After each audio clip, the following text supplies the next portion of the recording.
കർത്താവ് നിങ്ങളോടുകൂടെ അങ്ങേ ആത്മാവോടും കൂടെ. വിശുദ്ധ യോഹന്നാൻ അറിയിച്ച പരിശുദ്ധ സുവിശേഷത്തിൽ നിന്ന് കർത്താവേ, അങ്ങേക്ക് മഹത്വം. അധ്യായം 15:9 മുതലുള്ള തിരുവചന ഭാഗം.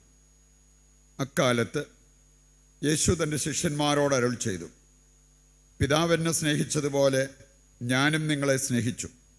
നിങ്ങൾ എൻ്റെ സ്നേഹത്തിൽ നിലനിൽക്കുവിൻ. ഞാൻ എൻ്റെ പിതാവിൻ്റെ കൽപ്പനകൾ പാലിച്ച് അവിടുത്തെ സ്നേഹത്തിൽ നിലനിൽക്കുന്നത് പോലെ നിങ്ങൾ എൻ്റെ കൽപ്പനകൾ പാലിച്ചാൽ എൻ്റെ സ്നേഹത്തിൽ നിലനിൽക്കും. ഇത് ഞാൻ നിങ്ങളോട് പറഞ്ഞത് എൻ്റെ സന്തോഷം നിങ്ങളിൽ കുടികൊള്ളാനും നിങ്ങളുടെ സന്തോഷം പൂർണ്ണമാകാനും വേണ്ടിയാണ്. ഇതാണ് എൻ്റെ കൽപ്പന. ഞാൻ നിങ്ങളെ സ്നേഹിച്ചതുപോലെ നിങ്ങളും പരസ്പരം സ്നേഹിക്കണം. സ്നേഹിതർക്ക് വേണ്ടി ജീവൻ അർപ്പിക്കുന്നതിനേക്കാൾ വലിയ സ്നേഹമില്ല. ഞാൻ നിങ്ങളോട് കൽപ്പിക്കുന്നത് നിങ്ങൾ ചെയ്യുന്നെങ്കിൽ നിങ്ങൾ എൻ്റെ സ്നേഹിതരാണ്.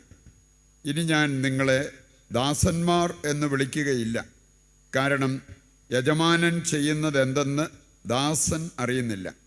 എന്നാൽ ഞാൻ നിങ്ങളെ സ്നേഹിതന്മാരെന്ന് വിളിച്ചു. എന്തെന്നാൽ എൻ്റെ പിതാവിൽ നിന്ന് കേട്ടതെല്ലാം നിങ്ങളെ ഞാൻ അറിയിച്ചു.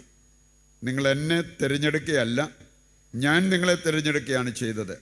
നിങ്ങൾ പോയി ഫലം പുറപ്പെടുവിക്കുന്നതിനും നിങ്ങളുടെ ഫലം നിലനിൽക്കുന്നതിനും വേണ്ടി ഞാൻ നിങ്ങളെ നിയോഗിച്ചിരിക്കുന്നു. തന്മൂലം നിങ്ങൾ എൻ്റെ നാമത്തിൽ പിതാവിനോട് ചോദിക്കുന്നത് എന്തും അവിടുന്ന് നിങ്ങൾക്ക് നൽകും. ഞാൻ നിങ്ങളോട് കൽപ്പിക്കുന്നു, പരസ്പരം സ്നേഹിക്കുവിൻ. കർത്താവിൻ്റെ സുവിശേഷം. ക്രിസ്തുവേ, അങ്ങേക്ക് സ്തുതി.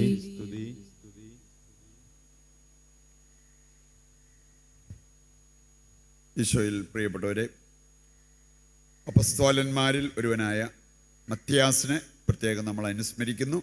അദ്ദേഹത്തിൻ്റെ മാധ്യസ്ഥം തേടി ഇന്ന് തിരുസഭയിൽ പ്രാർത്ഥിക്കുകയും ചെയ്യുന്നു. മത്തിയാസ് എന്ന നാമത്തിൻ്റെ അർത്ഥം തന്നെ യഹോവയുടെ സമ്മാനം, ദൈവദാനം. അതാണ് ഈ പേരിൻ്റെ അർത്ഥം പോലും. നമുക്കറിയാം അപ്പസ്തോലന്മാരുടെ ലിസ്റ്റിൽ പെട്ടത് എങ്ങനെയാണെന്ന്. യൂദാസിന് ഒരു ദാരുണമായ അന്ത്യമുണ്ടായി. അവൻ്റെ തന്നെ ജീവിതത്തിൽ അവൻ തിരഞ്ഞെടുത്തത്. പിന്നീട് നമ്മൾ കാണുകയാണ് അവന് പകരക്കാരനായിട്ട് ഒരാളെ വേണം. 2 പേരുടെ പേരുകൾ അവർ സജസ്റ്റ് ചെയ്തു. ഒന്ന് ജോസഫ്, മറ്റേത് മത്തിയാസ്. എന്നിട്ട് അവർ കുറിയിട്ടു. പ്രാർത്ഥന കഴിഞ്ഞിട്ട് കുറിയിട്ടു. കുറി വീണത് മത്തിയാസിനാണ്.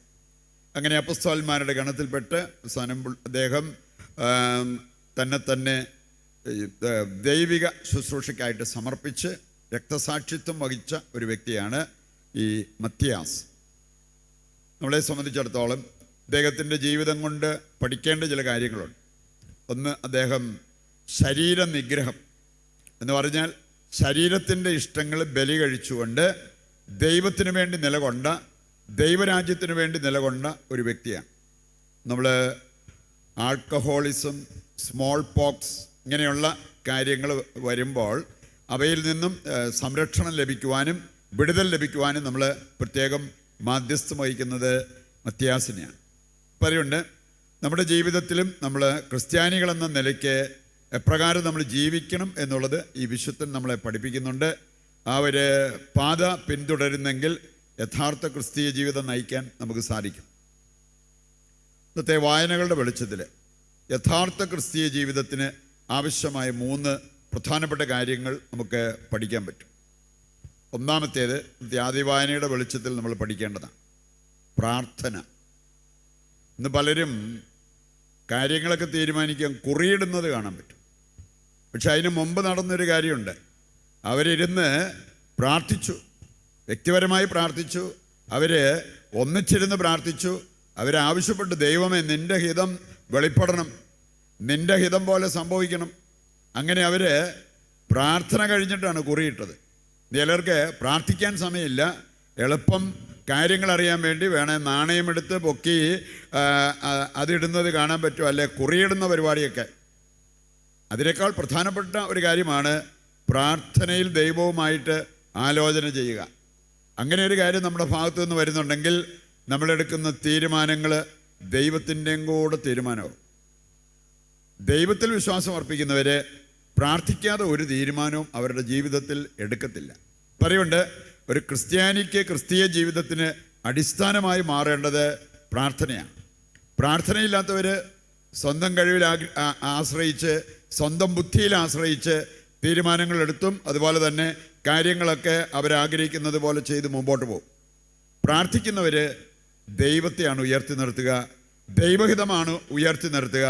അപ്പം അങ്ങനെ പ്രാർത്ഥിച്ചെടുക്കുന്ന ഒരു തീരുമാനം, പ്രാർത്ഥിച്ച് ചെയ്യുന്ന ഒരു പ്രവൃത്തി, അതിൽ ദൈവത്തിൻ്റെ അനുഗ്രഹമുണ്ടായിരിക്കും എന്നുള്ളത് നമ്മൾ തിരിച്ചറിയണം. സുഭാഷിതങ്ങൾ 16:3 വായിച്ചാൽ അവിടെ പറഞ്ഞിട്ടുണ്ട്, നിന്റെ അധ്വാനം ദൈവത്തിന് അർപ്പിക്കുക, നിന്റെ പദ്ധതികൾ ഫലമണിയും എന്ന് പറഞ്ഞാൽ നമ്മൾ അധ്വാനിക്കണം, ഒപ്പം പ്രാർത്ഥിക്കണം. ഈ രണ്ടും മനോഹരമായിട്ട് സമ്മേളിക്കുമ്പോഴാണ് നമ്മുടെ ജീവിതം ക്രിസ്തീയ ജീവിതമായി മാറുന്നത് എന്ന് നമ്മൾ തിരിച്ചറിയണം. രണ്ടാമത്തെ കാര്യം ഇന്നത്തെ സുവിശേഷ ഭാഗം നമ്മളെ പഠിപ്പിക്കുന്നുണ്ട്, സ്നേഹം. ഒരു വ്യക്തിയെ യഥാർത്ഥ ക്രിസ്ത്യാനിയാക്കി മാറ്റണമെങ്കിൽ സ്നേഹമായിരിക്കണം അവരുടെ രാജകീയ നിയമം. നമുക്ക് ദൈവത്തെ സ്നേഹിക്കാനും അതിൻ്റെ ഒരു ഭാഗമായിട്ട് പരസ്പരം സ്നേഹിക്കാനും പറ്റുന്നില്ലെങ്കിൽ നമ്മളാരും ഒരു പേരുള്ളത് കൊണ്ട് ക്രിസ്ത്യാനിയാകത്തില്ല. ക്രിസ്ത്യാനിയാകണമെങ്കിൽ സ്നേഹം അതായിരിക്കണം നമ്മുടെ നിയമം, അതായിരിക്കണം നമ്മൾ പാലിക്കുന്ന നിയമം എന്നുള്ളത് വചനം നമ്മെ ഓർമ്മിപ്പിക്കുകയാണ്. ഇന്നത്തെ സുവിശേഷ ഭാഗം അവസാനിച്ച് എന്ത് പറഞ്ഞുകൊണ്ടാണ്, ഞാൻ നിങ്ങളോട് കൽപ്പിക്കുന്നു പരസ്പരം സ്നേഹിക്കുവിൻ. അപ്പം അതുകൊണ്ട് ഈ ഒരു കാര്യം ചെയ്യാതെ നമുക്ക് ആർക്കും യഥാർത്ഥ ക്രിസ്തീയ ജീവിതം നയിക്കാൻ സാധ്യമല്ല എന്നുള്ളത് നാം തിരിച്ചറിയണം. മൂന്നാമതൊരു കാര്യമുണ്ട്, അതാണ് സന്തോഷം, ആനന്ദം. ആനന്ദം എന്ന് പറയുന്നത് ഒരു റിഫൈൻഡ് ഫോമാണ് സന്തോഷത്തിൻ്റെ. എന്ന് പറഞ്ഞാൽ സന്തോഷത്തേക്കാൾ ഗ്രേഡ് കൂടിയ ഒന്നാണ് ആനന്ദം. ഇതായിരിക്കണം ഒരു ക്രിസ്ത്യാനിയുടെ ലക്ഷ്യം എന്നുള്ളത് വചനം നമ്മെ ഓർമ്മിപ്പിക്കുന്നുണ്ട്. ഫിലിപ്പിയർ 4:4 മുതൽ വായിച്ചാൽ എപ്പോഴും സന്തോഷിക്കുക. ഒരു ക്രിസ്ത്യാനിയുടെ മുഖമുദ്രയായി മാറേണ്ടത് സന്തോഷമാണ്. നമ്മുടെ മറ്റ് ബാഹ്യമോടികളായ പലതും, വസ്ത്രധാരണം, ആഭരണങ്ങൾ, ഇതിനേക്കാളൊക്കെ ക്രിസ്ത്യാനിക്ക് പ്രധാനപ്പെട്ടത് സന്തോഷം, ഒരാനന്ദം. അത് നമ്മൾ കൊണ്ടു നടക്കുക. ഈ ആനന്ദം വരണമെങ്കിൽ ദൈവവുമായിട്ടൊരു ബന്ധം വേണം. പ്രാർത്ഥനയില്ലാത്തവർക്ക് ആനന്ദിക്കാൻ പറ്റത്തില്ല, സ്നേഹമില്ലാത്തവർക്ക് ആനന്ദിക്കാൻ സാധിക്കത്തില്ല. പറയുണ്ട്, നമ്മൾ ശരിക്കും ദൈവത്തിന് വേണ്ടി നിലകൊള്ളുന്നവരാണെങ്കിൽ സഹനത്തിൻ്റെ നടുവിലും ഈ ആനന്ദമുണ്ടാവും. അപ്പോസ്തല പ്രവർത്തനം 13:50 മുതൽ വായിക്കുമ്പോൾ അവിടെ നമ്മൾ കാണുന്നുണ്ട്, സഹനം, ആനന്ദം, പരിശുദ്ധാത്മാവ്. ഇവ മൂന്നും ഒന്നിച്ചു പോകുന്ന കാര്യങ്ങളാണ്. സഹനത്തിൻ്റെ നടുവിലും ആനന്ദിക്കാൻ സാധിക്കുന്നത് പരിശുദ്ധാത്മാവ് ഉള്ളിൽ ആക്റ്റീവായിട്ടുള്ളവർക്കാണ്. ശരിക്കും പരിശുദ്ധാത്മാവ് നമ്മിൽ ശക്തമായിട്ട് പ്രവർത്തിക്കുമ്പോൾ എത്ര വലിയ സഹനം വന്നാലും തീച്ചൂളയിലൂടെ നടന്നാലും അത് നമ്മെ ബാധിക്കില്ല എന്നുള്ളത് നാം മനസ്സിലാക്കിയിരിക്കേണ്ട ഒരു കാര്യമാണ്. മാത്രമല്ല കർത്താവ് പറഞ്ഞ ഒരു കാര്യമാണ്, ഞാനിതൊക്കെ പറഞ്ഞത് നിങ്ങളിതെല്ലാം ചെയ്യേണ്ടത് എൻ്റെ സന്തോഷം നിങ്ങളിൽ കുടികൊള്ളണം. ആ സന്തോഷം പൂർണ്ണമാകണം.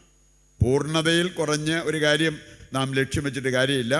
മത്തായി 5:48 പറഞ്ഞിട്ടുണ്ട്, സ്വർഗത്തിലെ പിതാവ് പൂർണ്ണനായിരിക്കുന്നത് പോലെ നിങ്ങളും പൂർണ്ണരാകണം. അതായിരിക്കണം നമ്മുടെ ലക്ഷ്യം. അതിനുവേണ്ടിയുള്ള യാത്രയാണ് യഥാർത്ഥത്തിൽ ക്രിസ്തീയ ജീവിതം. ഈ ഒരു ബോധ്യത്തോടുകൂടി ഇനിയുള്ള കാലം ദൈവത്തിനു വേണ്ടി ജീവിക്കുവാൻ, ആ പൂർണ്ണത ലക്ഷ്യമാക്കി ജീവിക്കുവാൻ, സ്വർഗം ലക്ഷ്യമാക്കി ജീവിക്കുവാൻ കൃപ നൽകണമെന്ന് ഈ ബലിയിൽ ദൈവത്തോട് നമുക്ക് പ്രത്യേകം പ്രാർത്ഥിക്കുകയും ചെയ്യാം.